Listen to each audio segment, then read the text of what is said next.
Ruang Tangga Rasa. Selamat datang di Ruang Tangga Rasa. Apa rasamu terhadap rasaku? Season 4. Podcast ini dipersembahkan oleh Komisi Nasional Hak Asasi Manusia. Hello Happy Humans, apa kabar kamu semua? Semoga dimanapun kamu mendengarkan podcast ini selalu dalam keadaan sehat ya. Nah Happy Humans, kembali lagi bertemu dengan saya, Wahyu atau W, di podcast Tangkap Rasa kali ini.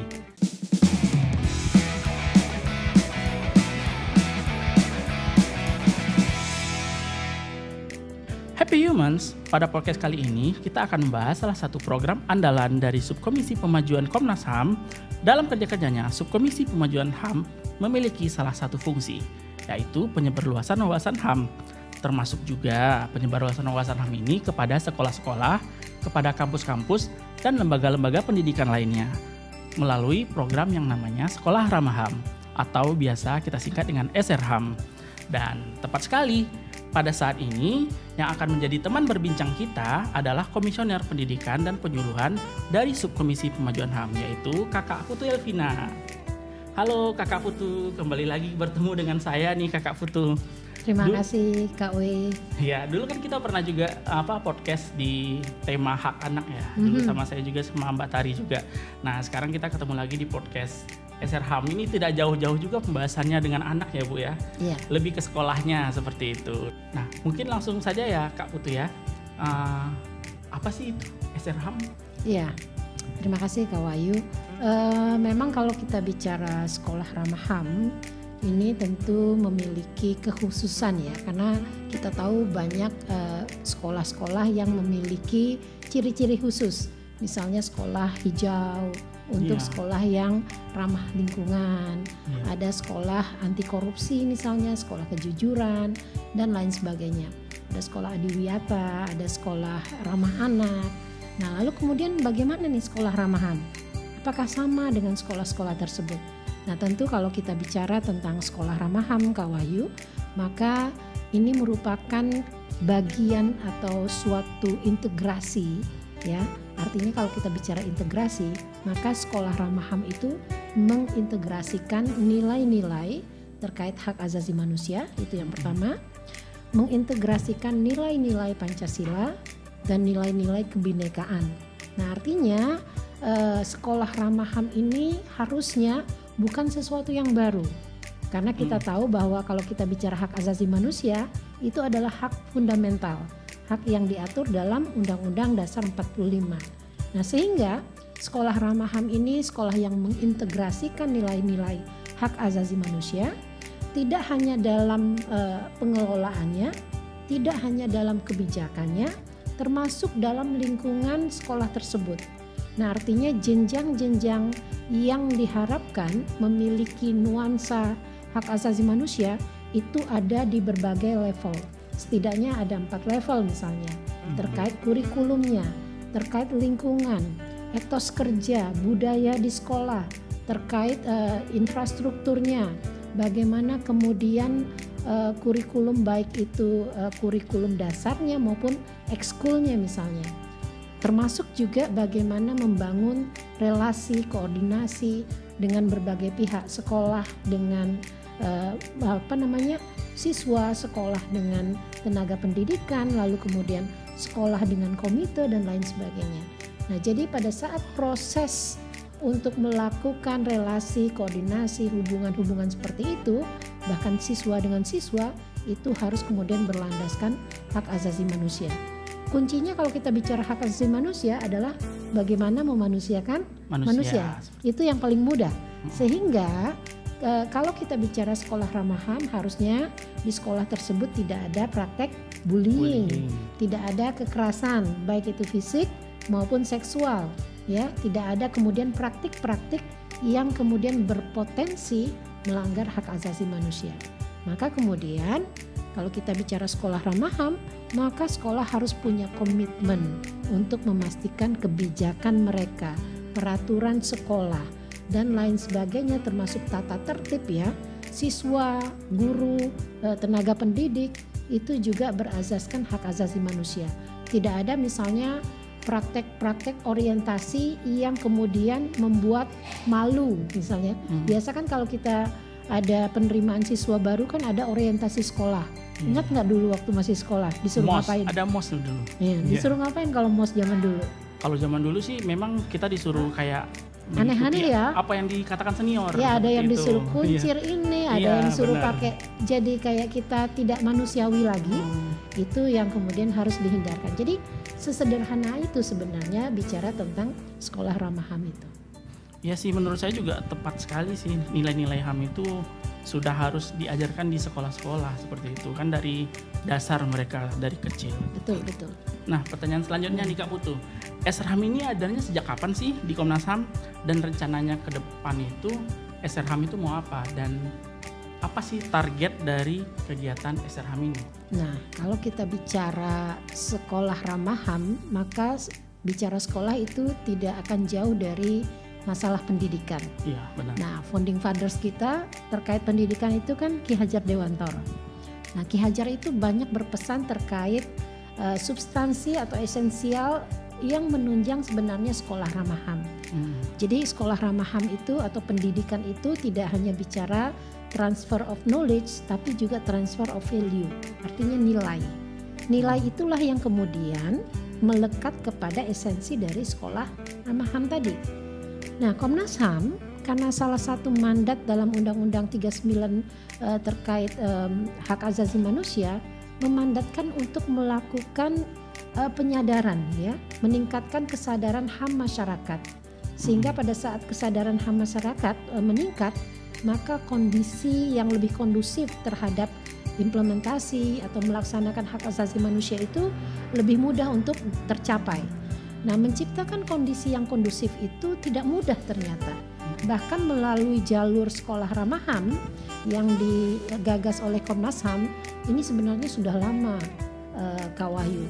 Sekitar 2012 kalau kita lihat di buku-buku kita ini, kita punya produk-produk sebenarnya Komnas HAM sejak 2012. Jadi 2012 Komnas HAM sudah membuat kajian terkait hak pendidikan ya atau sekolah ramah HAM. Kita sudah mendesain bagaimana sekolah ramah HAM itu bisa dijadikan sebagai fondasi untuk menguatkan nilai-nilai hak asasi manusia. Nah, dalam buku panduan sudah dilakukan sampai dibuat buku pendamping untuk guru. Artinya, kalau kemudian kita harapkan bahwa penyadaran masyarakat itu melalui jalur pendidikan atau melalui jalur penyuluhan, maka harus ada buku panduan, karena kan kita Komnas HAM nggak bisa kerjakan itu sendiri. Kita harus bersinergi dengan sekolah-sekolah, tenaga pendidiknya, sehingga kita harus kemudian memastikan pesan-pesan itu sampai kepada sekolah melalui tenaga pendidik atau guru. Maka kemudian kita buatlah buku pendamping guru dalam pembelajaran HAM. Ini di tingkat SMA, SMK kita sudah punya. Ya, cukup tebal ini bukunya tapi komplit, sehingga ini memudahkan guru untuk kemudian memberikan bagaimana memasukkan isu HAM dalam pendidikan mereka. Tidak spesifik memang harus khusus, misalnya pendidikan HAM ini bisa dimasukkan dengan kurikulum-kurikulum yang lain. Jadi setiap mata pelajaran itu pasti ada nuansa HAM. Tidak hanya PPKN ya Bu ya? Tidak hanya PPKN. Jadi kalau kemudian HAM itu adalah secara spesifik khusus untuk PPKN itu salah gitu ya. Semua guru bicara HAM gitu ya. Ya kalau kita bicara tentang matematika itu apa? Menambah, menjumlah, membagi kan gitu ya. Nah, artinya bagaimana kemudian berbagi itu juga bagian dari hak asasi manusia kan gitu ya. Nah, kira-kira seperti itu sederhananya. Jadi Komnas HAM melakukan itu dari 2012 sampai kemudian sekarang, bahkan kita sudah mulai lebih konkret lagi saat ini Kak Wahyu. Kita melakukan penyuluhan kepada sekolah-sekolah maupun kepada tenaga pendidik. Kita melakukan pelatihan untuk guru-guru, misalnya kemarin kita lakukan pelatihan di Padang, sebelumnya juga ada di beberapa kota di Jawa dan lain sebagainya. Jadi sudah cukup banyak untuk guru-guru yang ikut serta dalam pelatihan HAM di Komnas HAM, termasuk penyuluhannya. Bulan depan misalnya kita lakukan itu di Manado. Di Ambon. Ambon gitu ya, di Ambon. Nah ini adalah upaya Komnas HAM untuk memastikan bahwa bicara tentang sekolah ramah HAM itu adalah merupakan bagian dari continuous learning, pembelajaran yang tidak boleh terputus. Makanya Komnas HAM sebenarnya sempat program ini hilang ya, bukan hilang ya, berhenti sebentar. vakum sebentar, tapi kita lanjutkan lagi karena memang ini merupakan esensi yang cukup baik untuk kemudian menjadi nilai tambah bagi sekolah-sekolah yang ada sekarang. Kita harapkan tentu melalui sekolah ramah HAM angka-angka kekerasan menurun, angka-angka perundungan menurun, angka kekerasan seksual juga menurun. Nah, seperti itu yang kita harapkan. Jadi tentu ini saya pikir terobosan yang cukup baik ya untuk kita lakukan di Komnas HAM. Oh, jadi kalau saya lihat tadi harapannya mungkin dari Bu Putu tentang kekerasan seksual menurun, tentang pelanggaran HAM menurun. Nah, itu kan harapan kita. Nah, Betul. bagaimana kondisi pendidikan kita di Indonesia yang sekarang ini, Kak Putu? Nah, kan tadi saya bicara tentang bullying, Iya, tentang benar. kekerasan, tentang apalagi kejahatan seksual dan Iya, lain benar. sebagainya. Nah, ternyata itu dianggap salah satu dosa besar loh di dunia pendidikan. Saya tentu kalau bagi saya pribadi itu istilah yang tidak tepat sebenarnya untuk bicara bahwa kekerasan dan lain sebagainya itu bagian dari dosa besar, karena pendidikan itu harus menjadi tanggung jawab semua pihak. Jadi nggak bisa kemudian pendidikan itu kita serahkan hanya kepada institusi Kemendikbud misalnya atau Kementerian Agama misalnya yang punya sekolah itu. Pendidikan itu harus bagian dari tanggung jawab semua pihak. Nah, kondisi pendidikan saat ini tentu dinamikanya luar biasa. Sebenarnya kita Indonesia sudah pasti harus memiliki perubahan-perubahan yang signifikan untuk masalah pendidikan. Maka akses terhadap pendidikan walaupun belum semua merata ya, tapi setidaknya itu dilakukan. Tapi Komnas HAM tentu terus-menerus berharap sebagai duty barrier atau negara yang memiliki tanggung jawab itu memastikan bahwa akses terhadap pendidikan itu semakin baik. Kan kita sering lihat di media sosial bagaimana anak SD yang harus bergelantungan untuk nyebrang sungai gitu ya, karena mereka mencari jalan yang lebih mudah untuk ke sekolah, atau kemudian mereka nyebrang dengan cara yang sulit. Itu menunjukkan masih ada kesulitan akses untuk mendapatkan hak atas pendidikan. Ada juga yang sekolahnya roboh Nah, gitu ya, Kak. yang seperti itu, kondisi infrastrukturnya agak sulit dan lain sebagainya. Dari aspek akses saja untuk mendapatkan hak atas pendidikan itu masih sulit. Apalagi kalau kemudian kita bicara menikmati kesetaraan dalam hak pendidikan. Ya kan?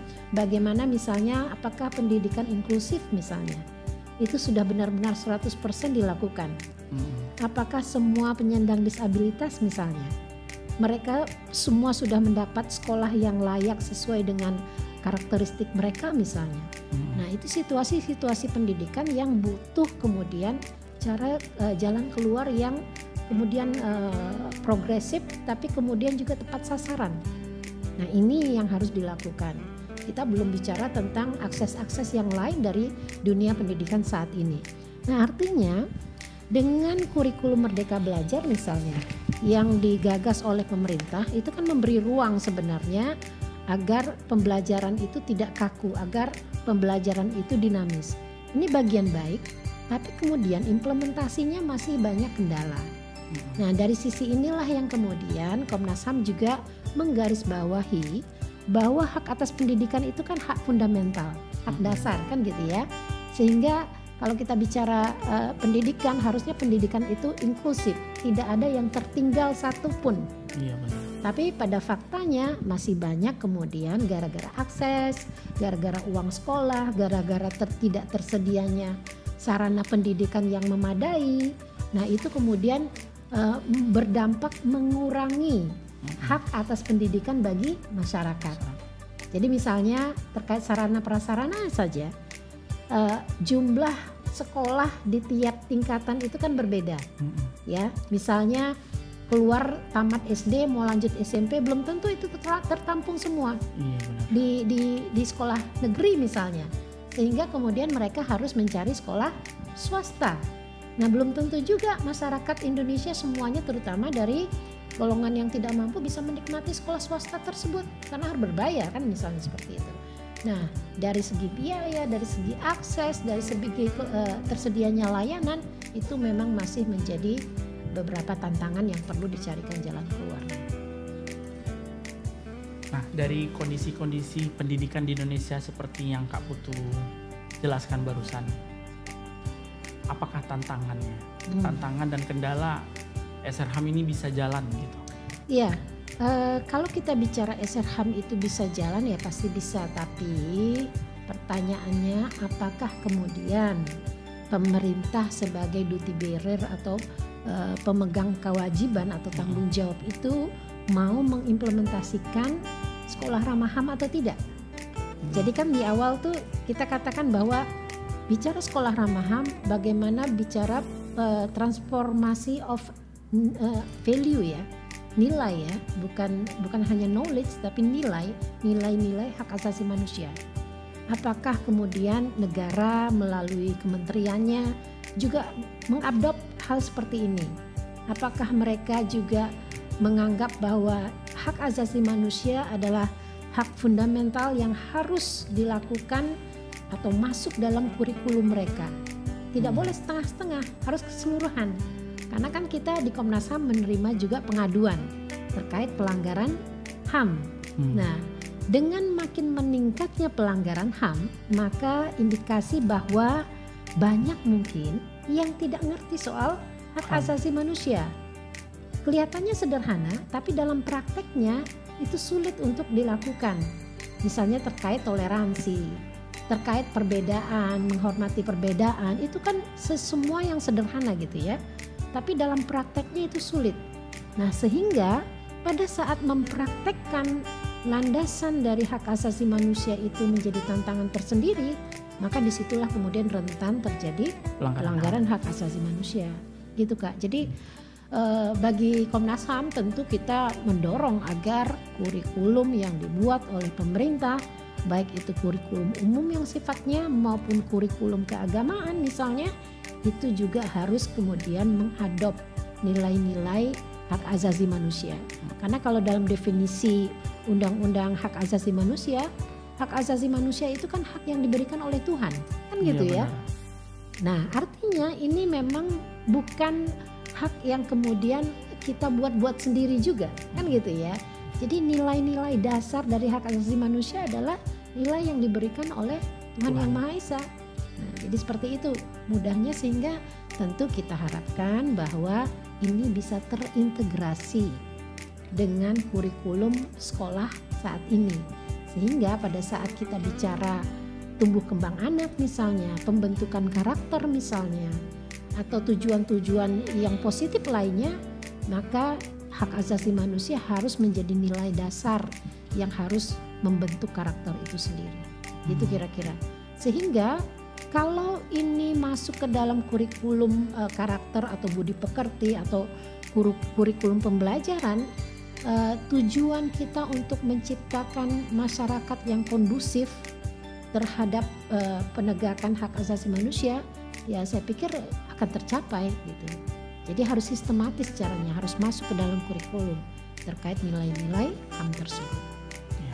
Semoga podcast Ruang Tanggap Rasa kita ini sampai kepada pemerintah gitu ya Bu ya. Yeah. Sebagai duty barrier, pemerintah mungkin menonton podcast ini bisa terbuka pikirannya untuk memasukkan kurikulum hak asasi manusia di sekolah-sekolah seperti itu. Nah, akhir-akhir ini kan Kak Putu itu ada berita tentang meningkatnya UKT dan mahasiswa-mahasiswa yang kurang mampu itu mereka seperti tidak bisa lagi melanjutkan pendidikannya karena terkait atau tersandung UKT yang tinggi. Nah, apakah nantinya sekolah ramah HAM akan mempengaruhi ke dalam hal itu? Ya, kembali lagi kepada hak dasar ya, bahwa pendidikan merupakan hak dasar, walaupun kemudian kalau kita bicara fenomena terkait tiba-tiba UKT uang kuliah tunggal gitu ya, betul ya? Yeah. Di kampus-kampus tiba-tiba naik, itu baru yang terdengar kampus negeri ya. Mungkin juga kampus swasta pasti menyusul misalnya. Khawatirnya seperti itu. Nah, walaupun tingkat pendidikan tinggi itu adalah tingkat pilihan, tapi kan kemudian kita juga harus melihat bahwa kita sepakat bahwa SDM yang unggul itu harus merupakan SDM yang memiliki pendidikan yang Tinggi. yang baik dan tinggi gitu ya. Iya. Makin tinggi pendidikan kita berharap itu akan kemudian berbanding lurus dengan karakter kan gitu ya. Iya. Maka pada saat kemudian negara memiliki cita-cita luhur untuk peningkatan SDM, untuk menciptakan generasi emas, untuk menciptakan bonus demografi dengan SDM yang unggul tadi, maka pendidikan adalah salah satu jalan untuk menciptakan sumber daya unggul tadi. Nah, kita lihat kembali, kalau kemudian UKT itu menjadi semacam faktor demotivasi ya untuk masyarakat yang semangat untuk mengenyam pendidikan, ini kan sebenarnya menjadi paradoks yang buruk gitu ya. Ya artinya begini, sekolah atau pendidikan tinggi itu menjadi sangat eksklusif, ya kan? Karena hanya bisa dinikmati oleh orang-orang yang berduit. Nah, yang punya duit gitu ya. Artinya orang-orang yang memiliki kemampuan intelektual yang baik, yang kemudian bisa meneruskan pendidikan ke jenjang yang tinggi, ini mikir dua kali karena dia mungkin berasal dari ekonomi yang tidak mampu atau ekonomi yang menengah. Kalau ekonomi yang kurang atau miskin, biasa banyak beasiswa tuh. Ya, KW ada beasiswa ini, ada beasiswa itu. Yang penting mereka adalah dari bisa kemudian membuktikan mereka dari keluarga yang kurang mampu. Gimana yang di tengah-tengah ini? Iya benar. Ya kan, mau masuk ke level yang lebih bawah nggak mungkin gitu ya. Mau ke atas juga belum sampai gitu. Nah artinya dengan hal yang seperti ini tentu saja menjadi kegamangan, demotivasi untuk orang-orang yang ingin melanjutkan pendidikan. Nah, khawatirnya kita dengan adanya UKT yang tinggi, orang-orang yang tanggung tadi, yang pas-pasan tadi, kalau seperti ini ya repot untuk menyekolahkan anak gitu ya. Hidup aja udah susah, tapi kemudian untuk sekolah lebih tinggi malah mendapatkan hambatan. Tentu, saya juga yakin bahwa yang mempraktekkan atau yang kemudian mengusulkan UKT, kenaikan UKT yang berlipat itu mungkin punya pandangan yang lain, mungkin punya hitung-hitungannya sendiri. Tapi pada saat ini menjadi eksklusif, ya berarti kan akan banyak yang kemudian tidak bisa merasakan hak untuk mengenyam pendidikan yang lebih tinggi. Nah, dampaknya seperti itu. Bagi Komnas HAM, ya tentu ini kembali lagi kepada bagaimana pemerintah mengelola, setidaknya kan kita punya Kementerian Pendidikan ya, sampai kemudian pendidikan tinggi kan ya, Dikti dan lain sebagainya, melihat seperti apa fenomena ini. Apakah ada jalan keluar terkait hal ini? Nah, sementara di beberapa luar negeri, bahkan ada beberapa kampus internasional yang cukup bagus di luar negeri maksud saya, justru membebaskan uang kuliah gitu ya. Nah artinya ini sebenarnya bisa menjadi cara pandang untuk perbandingan. Seperti itulah kira-kira. Bisnis mungkin saya nggak berani untuk mengatakan bisnis perguruan tinggi gitu ya, tapi setidaknya ini berpotensi untuk ya tadi menghilangkan hak untuk mengenyam pendidikan yang lebih tinggi bagi masyarakat. Kira-kira seperti itu. Gitu Happy Humans. Bagaimana pentingnya sekolah ramah HAM yang akan diimplementasikan di sekolah-sekolah, di kampus-kampus dan lembaga-lembaga pendidikan lainnya. Nah, terkait dari apa yang kakak Putu sampaikan tadi, itu bagaimana sih pengalaman Komnas HAM dalam menerapkan atau melaksanakan kegiatan sekolah ramah HAM sejauh ini? Nah, ini Kak Wahyu. Komnas HAM itu kan menerima pengaduan terkait pelanggaran hak asasi manusia, artinya ada kasus nih yang masuk ke Komnas HAM itu sekitar 4.000-an per tahun. Iya banyak juga. Banyak. Nah, macam-macam itu subjeknya ya, temanya ada ini, ada itu dan lain sebagainya, ada kekerasan, ada penyiksaan dan macam-macam. Nah, artinya kalau dari konteks pelanggaran hak asasi manusia, tentu kita berpikir apakah si pelanggar-pelanggar ini nggak ngerti soal hak asasi manusia? Apakah mereka memiliki karakter yang bertentangan dengan nilai-nilai kemanusiaan sehingga melakukan hal seperti itu? Nah, tentu kita nggak bisa tinggal diam. Komnas HAM tentu nggak mau tinggal diam. Apa yang kemudian kita lakukan ya tadi mempromosikan nilai-nilai hak asasi manusia. Siapa yang paling tepat untuk kita promosikan? Maka kalau kita bicara penguatan nilai-nilai hak asasi manusia menjadi karakter yang akan kemudian memberikan penghormatan terhadap martabat kemanusiaan, itu kan harus dididik, harus kemudian diberikan, harus kemudian diinformasikan, diajarkan di tingkatan yang paling dini, kan harusnya begitu ya. Di sekolah. Kalau kita bicara pembentukan karakter, Iya, kan gitu ya. Maka sekolah menjadi medium yang paling tepat untuk kemudian memberikan intervensi untuk hadirnya nilai-nilai hak asasi manusia. Maka buatlah kemudian program Sekolah Ramah HAM ini. Nah, kasus-kasus tersebut, misalnya kemarin kita punya kasus di NTT terkait jam belajar 5.0, kan gitu yang sempat heboh. Kemudian kasus-kasus yang lain misalnya terkait pelanggaran HAM di sekolah. Ya, jadi artinya cukup banyak variasinya sehingga Komnas HAM membuat ya tadi semacam buku dan lain sebagainya termasuk kertas kebijakan. Nah, contohnya di sini nih Kak Wahyu, kita punya kertas posisi terkait sekolah ramah HAM, darurat pelanggaran HAM di sekolah. Apa solusinya? Jadi kita nggak hanya bicara tentang pelanggaran HAM itu saja, tapi kita menawarkan konsep untuk solusi dari pelanggaran HAM yang mungkin terjadi di sekolah. Sangat Jadi, membantu sekali. Nah, kertas posisi. lalu kemudian tahun ini kita juga punya MOU nih dengan beberapa lembaga, dengan Kemendikbud ya, Kementerian Agama juga kita punya MOU untuk sekolah ramah HAM, pendidikan HAM di sekolah, baik itu sekolah di bawah Kementerian Kemendikbud maupun sekolah di bawah Kementerian Agama. Nah, tujuan ini sebagai upaya konkret sebenarnya ya, agar upaya kita untuk penyelesaian atau intervensi di hulu itu dilakukan. Jadi kalau kita hanya terima kasusnya aja kan berarti kan intervensinya di hilir tuh, nanganin kasus dan lain sebagainya. Nah, ini tidak akan optimal kalau di hulunya tidak diintervensi. Maka salah satu strateginya adalah kita harus bergandengan tangan dengan duty bearer tadi, duty bearer ya, pemangku kewajiban gitu ya.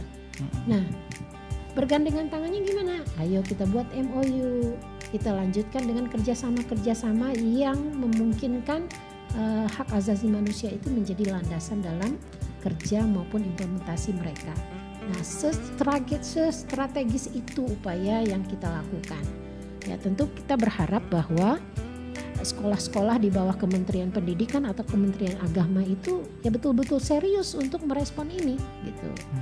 Artinya kita tentu nggak berharap hanya sekedar MOU, tapi kemudian tindak lanjutnya tidak ada. Makanya kemudian Komnas HAM terus-menerus mendorong agar ayo kita bicara kurikulum. Nah, bagaimana apa yang kita bisa lakukan untuk perubahan kurikulum yang lebih ramah HAM gitu ya. Ayo kita bicara lihat terkait di tataran implementasi. Bagaimana implementasi untuk sekolah-sekolah ramah HAM tersebut. Kita nggak berharap sih perubahan sekolah ramah HAM itu dijadikan nomenklatur sendiri, tapi setidaknya kita tahu, kita dipastikan bahwa sebagai substansi hak asasi manusia itu masuk dalam area pembelajaran.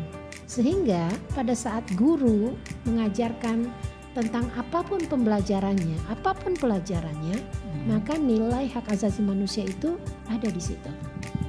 Nah, kira-kira seperti itu. Jadi ini merupakan upaya ikhtiar Komnas HAM gitu ya, untuk memastikan bahwa angka-angka kekerasan pelanggaran HAM itu bisa diminimalisir melalui intervensi ke aspek hulu tadi. Jadi kita dekati tuh siapa yang punya sekolah-sekolah gitu ya, agar kemudian bisa diadop konsep sekolah ramah HAM tersebut. Jadi kita sudah punya modul, kita sudah punya buku pendamping, kita sudah punya kertas kebijakan, bahkan kita sudah punya terkait manual pelatihan dan panduan penilaian tuh, Kak Wahyu. Jadi kita punya panduan penilaian sekolah ramah HAM ya. Nah, ini tahun ini akan kita integrasikan dengan penilaian HAM yang dilakukan oleh Subkomisi Pemajuan. Salah satunya adalah terkait penilaian atas hak atas pendidikan. Nah, artinya terkait bicara akses tadi, bicara tentang fasilitas infrastruktur, terkait kemudian kurikulum, itu setidaknya mudah-mudahan menjadi bagian dari penilaian kita. Mudah-mudahan juga strategi melalui penilaian HAM di aspek pendidikan itu, hak atas pendidikan itu juga memberikan perubahan ya. Kita harapkan memberikan perubahan sehingga tadi hak pendidikan bagi seluruh masyarakat Indonesia tidak terkecuali itu harus dipenuhi. Kira-kira begitu.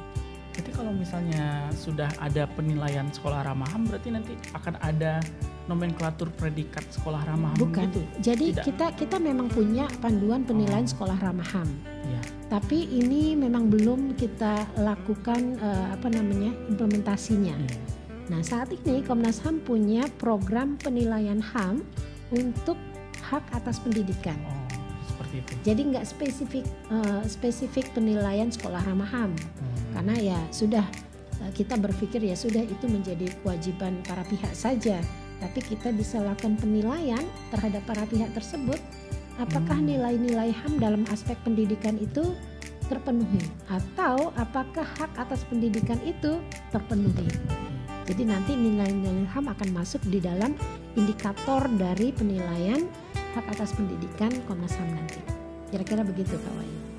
Nah, terakhir ini Kak Putu, ada nggak pesan-pesan untuk Happy Humans, para pendengar kita, mungkin kepada pemerintah atau kepada siapa saja yang mendengarkan podcast ini? Ya, kalau kita Hello Happy Humans ya, Ya. Tentu banyak sebenarnya kalau kita bicara tentang sekolah ramah HAM, maka itu tidak akan jauh dari hak atas pendidikan. Ya, pada saat kita bicara hak atas pendidikan, maka pendidikan HAM sebenarnya merupakan pendidikan yang secara fundamental itu harus diselenggarakan, karena pada saat pendidikan itu tidak memiliki perspektif HAM, maka yakinlah bahwa kekerasan dan lain sebagainya setidaknya itu kemudian menjadi hal-hal yang dianggap biasa. Karena kan pendidikan sekolah ramah HAM itu kita bicara tentang tidak ada kekerasan, bicara tentang toleransi, tentang menghargai martabat manusia.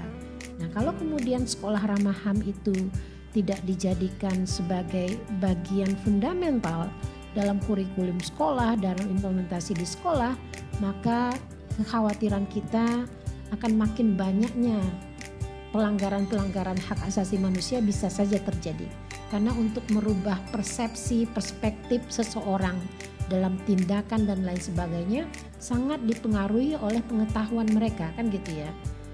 Bagaimana karakter mereka terbentuk pada saat kemudian mereka terbiasa dengan kekerasan dan menganggap bahwa kekerasan itu adalah hal yang biasa, sementara kita memiliki nilai-nilai yang ada di masyarakat bahwa tidak boleh ada kekerasan, harus menghormati, maka ya ini menjadi peluang untuk pelanggaran hak asasi manusia. Sehingga bagi pemerintah tentu saja sebagai penyelenggara pendidikan, kita berharap bahwa pemerintah bisa memastikan bahwa sekolah ramah HAM atau kemudian nilai-nilai HAM tadi bisa menjadi masukan bagi kurikulum mereka, bagi proses belajar mengajar mereka, bagi budaya dan relasi yang akan diciptakan di lingkungan sekolah, masyarakat dan lain sebagainya. Jadi itu harapan kita, sehingga tentu saja bagi pemirsa Happy Humans, namanya juga Happy Humans ya, iya. Manusia yang berbahagia. Maka pendidikan itu harus menyenangkan. Kalau pendidikan harus menyenangkan, maka itu akan memberi faktor atau pemicu untuk bahagia. Jadi kalau kemudian situasi pendidikan tidak menyenangkan, situasi pendidikan penuh tekanan, ada kekerasan, ada bully, ada kekerasan seksual, kira-kira kita akan jadi happy human nggak? tidak aman untuk anak-anak kita untuk pergi bersekolah. Nggak seperti akan itu. ada happy human lain. Iya, Jadi happy benar. humannya akan berkurang nih ceritanya. Jadi kata kunci untuk menjadi happy human harus memastikan bahwa kekerasan dan lain sebagainya itu tidak ada. Maka nilai-nilai hak asasi manusia harus kemudian dikuatkan sebagai membentuk karakter dan hubungan antar manusia. Ya, terima kasih Kakak Putu. Nah, Happy Humans itulah obrolan kita tentang Sekolah Ramah HAM bersama Kakak Putu. Semoga Sekolah Ramah HAM ini bisa menjadi nilai-nilai yang diterapkan di setiap sekolah-sekolah sehingga kita merasakan pendidikan yang happy seperti kata Kakak Putu tadi. Nah, Happy Humans, begitulah perbincangan kita tentang Sekolah Ramah HAM bersama Kakak Putu Elvina. Terima kasih nih Kakak Putu sudah berkenan berbagi ilmu atau berbagi informasi bersama para Happy Humans yang mendengarkan podcast hari ini. Semoga apa yang kita perbincangkan pada hari ini, pada podcast ini bisa menjadi inspirasi dan juga bisa menjadi sesuatu yang bermanfaat bagi pendengar kita. Semoga.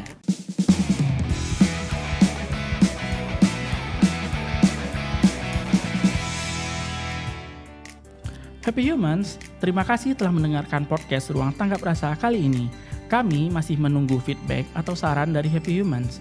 Tinggal kirimkan melalui email ke tanggaprasa@komnasham.go.id.